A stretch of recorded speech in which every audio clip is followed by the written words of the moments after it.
Hello to you again. It's my pleasure to join you, and I want to thank you for following me. Want to look at a topic I'd like to call it insensitivity versus the spirit. There are times when church members would share some sensitive issue with their pastor, problem that they're having, and so they look to pastor for spiritual advice and stuff like that, and then they'll hear it back in the pulpit, and it causes one big problem. And the potential members hear about it, and they know, but I want to come to church there, I know one but I get saved, and all of that. So I want to look at possible solutions to an issue like that. So let us say, I believe that all pastors prepare for their message, right? So they will start like 3 or 4 days before the time to prepare for their message.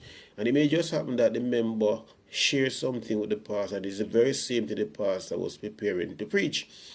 I believe what the pastor should do at that time is to tweak the message, abandon the message for another time, and or say to the member, hey, look at my notes. This is exactly the path I'm planning to preach on come Saturday, come Sunday.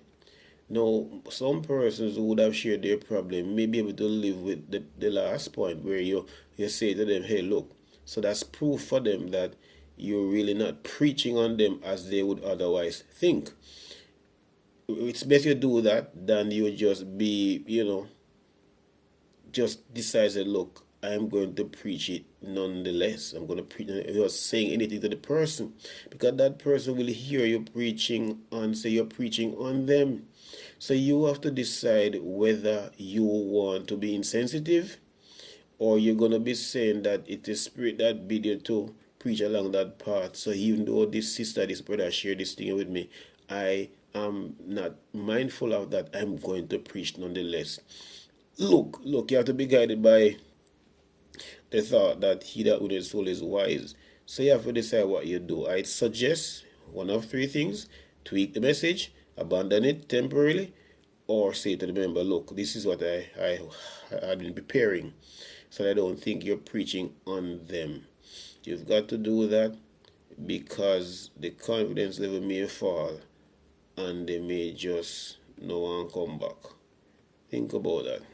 Not bashing any pastor, a thought came to my mind, and it may not be happening on a large scale, but it no need to happen on a large scale for a number of persons to be affected. I'm out.